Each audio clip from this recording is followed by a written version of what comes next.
Calaroga Shark Media.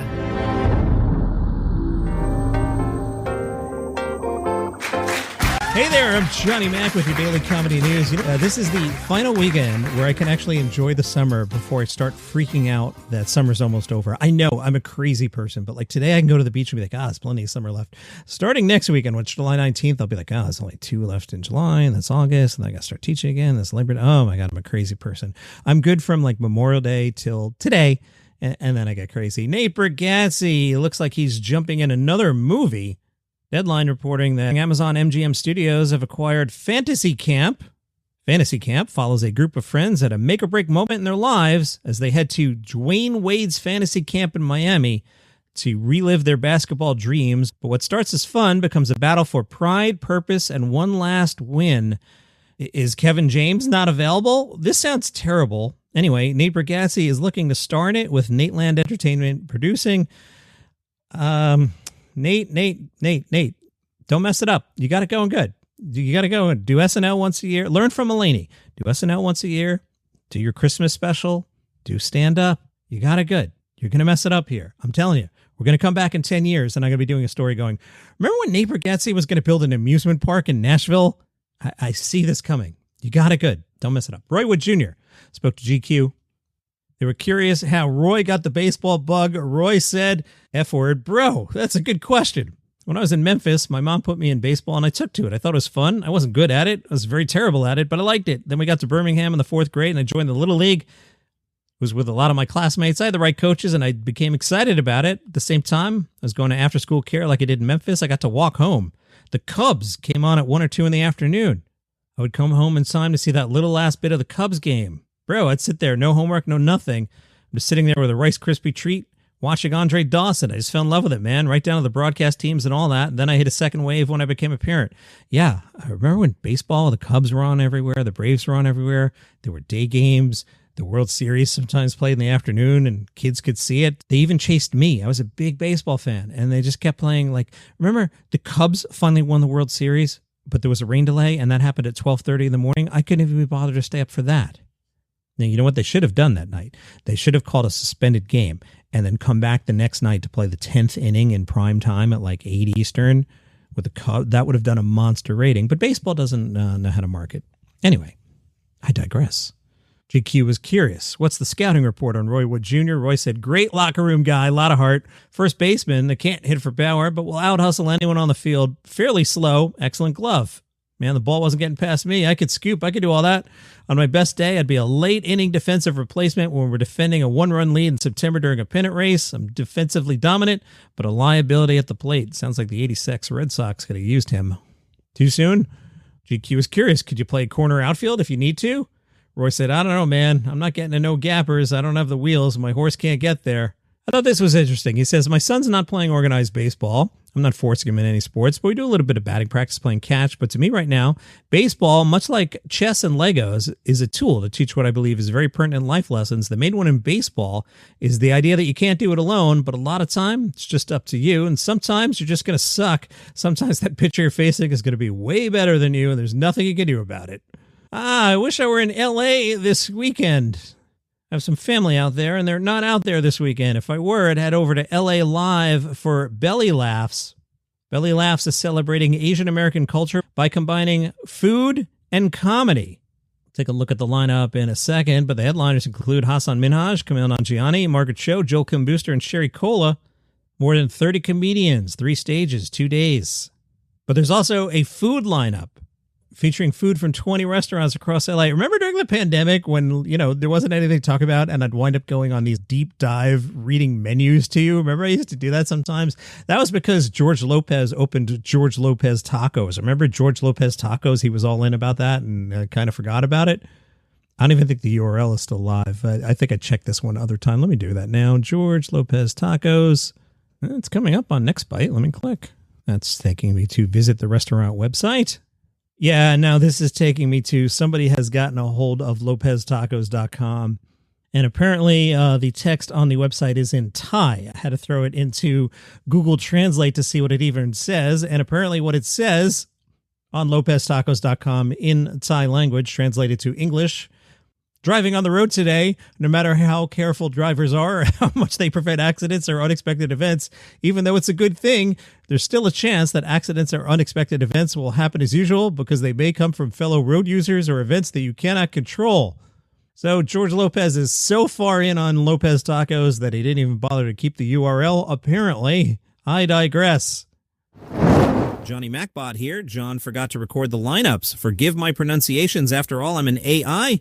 Today, Hassan Minhaj, Kumail Nanjiani, Zarna Garg, Nimesh Patel, Johnny Park, Andrea Jin, Jason Cheney, Irene Tu, Dylan Adler, Kieran Diol, Sabrina Wu, James Tom, Tien Tran, Robin Tran, Tatiana Gucci, and Dilo Tomorrow, Hassan Minhaj, Margaret Cho, Bobby Lee, Joel Kim Booster, Hari Kondabolu, Asif Ali, Joe Wong, Jenny Yang, Helen Hong, Fumi Abe, Ismail Lutfi, Aaron Chen, Nori Reed, Paul Agata, Yudi Sharma, and Vicky Wang. Now back to Human Johnny Mac. The LA Times caught up with Kumail Nanjiani about the Belly Laughs Festival. He's happy returning to stand-up after doing some films. He said, I miss being good at something I wasn't good at anymore. I used to have so much confidence in this. Now it feels like I'm a different person. And so in the strikes, the Hollywood strikes, I was like, I want to try and see if I still love it. Sherry Cola says, I find being a stand-up comedian as a superpower, stepping onto a set for sure. I think because we're good at crowd work, we have a quickness that not every actor has. Sherry Cola says that after being the subject of racial jokes for decades, the best way to counteract the sting of the stereotypes is for Asian comedians to write jokes about their cultures that help their communities laugh. She says, I don't know if it's just society trying to define us or put us in a box, but it's almost like we just recently got permission to laugh at ourselves because we've been the punchline for years in the media, and now it's a chance to exhale because this is a safe space. It's kind of what Belly Laughs is giving. Johnny Mac, you never mentioned Pete Davidson. I know. Well, UK festival Fright Fest has revealed its 2025 lineup. The event will open with the Pete Davidson horror film The Home. Fright Fest, August 21st through the 25th. Vulture has some spoilers for the plots for the rest of the season of It's Always Sunny in Philadelphia, so if you don't want to know what's coming, skip ahead. I can probably do this in under a minute, so why don't you hit skip anyway. The rest of the season, according to Vulture, includes the gang seriously injuring strangers, objectifying women, hosting an orgy, breaking up a happy family, and harassing Cricket and the waitress. And later in the season, It's Always Sunny will cross over with The Golden Bachelor. Broadway World reported on a casting call for an off-Broadway show called Not Ready for Prime Time. This set backstage at SNL's early days. That sounds pretty cool. The SNL movie was really good. The production self-describes as a play about an American institution run by people who belong in an institution. They're looking for people to play Lorne Michaels, Dan Aykroyd, John Belushi, Chevy Chase, Jane Curtin, Garrett Morris, Bill Murray, Lorraine Newman, and Gilda Radner. Late Nighter points out, since Bill Murray is a character in this, that it will take place in a bigger timeline than the Saturday Night movie did. Broadway World says Not Ready for Prime Time will debut October 5th. Scheduled for a limited run through December 14th at a yet-to-be-announced theater. Staying with SNL, apparently people are making SNL Lego. There's a website called Lego Ideas. On it, you can pitch potential Lego sets that are voted on by Lego aficionados, and sometimes Lego makes one. A new submission is called Live from New York, It's Saturday Night. It's actually the second Saturday Night Live themed Lego. This new design includes 7 Lego minifigures representing the original cast from 1975. The creator says a detachable staircase can be used to pose your minifigures, as in the famous cast photo taken on opening night. 1,835 pieces. The set includes glow-in-the-dark elements to simulate studio lighting. If you want to support the idea and get Lego to actually make this thing, go to the Lego Ideas site. And that is your comedy news for today. If you'd like the program without commercial interruption or fee drops or other stuff, become a premium subscriber. It's just $5 a month. You spend more than that on coffee. Now, I don't, because I go to the National Donuts chain and my current order is $4.35. But, pretty close to $5. Anyway, you get the show commercial free without all the other stuff. Great way to support the show. You also get all the other stuff on the network without ads, including 5 Good News Stories, which I host. So if you want to do that, if you're on Apple Podcasts, click the banner that says uninterrupted listening. And if not, you can go to calaruga.com/plus. There's a link in the show notes that'll take you there. All right, see you tomorrow. Now stick around for this interview. Our sister, I'm going to bring forward yours and give it to you now. And he said, "Oh, wow, that's great. Thank you. That's so generous of you, Carl. That's great." But his wife, my sister-in-law, went ballistic. She said, "This is too much money. This is wrong. I don't want anything to do with it," and stormed out of the room. And I thought, well, that's not what I expected. Oh my God. So I realized from that this was not an easy thing to do. So I learned a lesson from that, and I knew that I had to do this authentically. I had to do it right. Otherwise, it was not going to work. So that happened. And then the third thing that happened was that I was looking at my financial statements, and I had more money there than I was really using. It was sitting there. I mean, it was growing, making profits and so forth, but it wasn't being used. I wasn't using it for me. I wasn't using it for things that I really cared about, not for my people. So I thought, well, if I have all this money now, why should I wait until I die? Why don't I bring it forward? And then, it was a long process for me to come around to that, but that's what finally started this. And I said, well, I'll do it now. Let's back up just a bit. Tell us a little bit about your new book. What is The Happiness Experiment? Well, this is a recording of the real events with real people who I decided that I would bring forward the inheritance, the money I had for them in my will, and made it a prequest. So it was a chunk of money that they were going to get while they were still young enough to enjoy it, and I was still alive to see it happening. So I saw what they were doing. So when I sat down with them, I talked about money and happiness and how one can be connected. I said, look, I'm going to bring this forward and give it to you. But what I want from you is a plan so that you use this money. So it's really a big benefit for you. I don't want this to overwhelm you. And they said, what kind of plan? I said, I want a happiness plan. And they said, a happiness plan? What's that? So nobody seems to have a happiness plan. But it's one of the most important plans you can get. And it doesn't have to be very complex. What is it that makes you happy?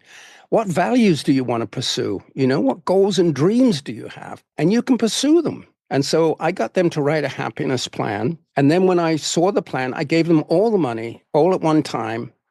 And so then they took it, and I watched them with their plan. I saw all their plans, what they did, and how they became happier.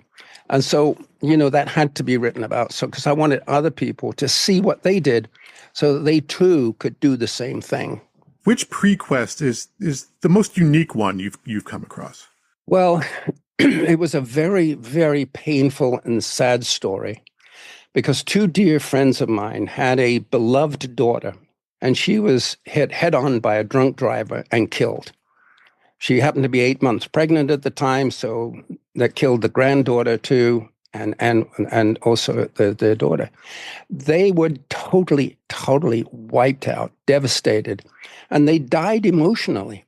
They had decided that they could never be happy again, that it would be wrong to be happy. They didn't deserve to be happy because their darling daughter had been killed. Tremendously painful, awful, awful story. So they were grieving 6 years later. And I met with them, and I told them how much they had added to my life and how much I was so grateful to them and that I wanted to express the gratitude.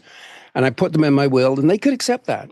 And I said, but I want you to have it now. And they said, oh, no, we can't accept it. They turned it down. Well, we worked. I said, look, I'm leaving it open. So several months later, I think his wife persuaded him to do it, actually, so they said, okay, we'll do it because if we're going to wait until you die, why not do it now? And they did it. And it wasn't the money, interestingly enough. They said it was the coaching that made the big difference. That changed their mindset from being so negative. We'll never be happy again. We don't deserve to be happy.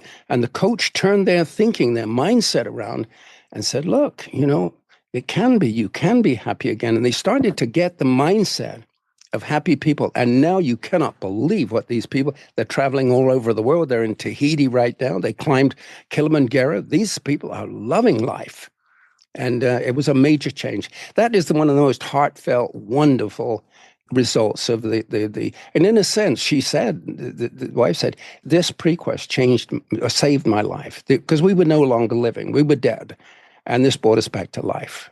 Yeah, I mean, dealing with grief, and many of us have, I have, when you're in those depths, it can be really difficult to find your way out of it. And, often it looks like there isn't a way out of it. And, sometimes you want a map, right? And it looks like this concept could be a good map for you if you're that. It sounds like it was for these folks. I always like to end interviews by asking, is there anything that I didn't ask that I should have? How can my listeners benefit from this book? What should they do? What would be good for them? And so I'll answer that question. First off, think about happiness. Think about being happiness. You deserve to be happy, and you can be happy, but you have to make it as a choice. I'm going to increase my happiness.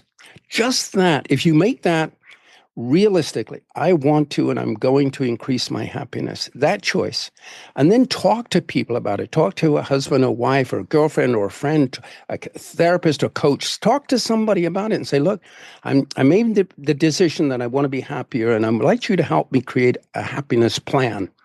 And then work on it. And it's not that hard, but it is challenging, but it's a wonderful exercise. And if they do it, I guarantee they will increase their happiness. I guarantee it. Carl Barney is the author, and the book is called The Happiness Experiment, A Revolutionary Way to Increase Happiness. Carl, where can people find the book? Wherever books are sold, and it's now available for pre-order from Amazon, and they can go to thehappinessexperiment.com, and they can pre-order it there, and I hope they will. Carl, thanks so much for the time. I really appreciate it. Yeah, thank you, Dan. It's been fun.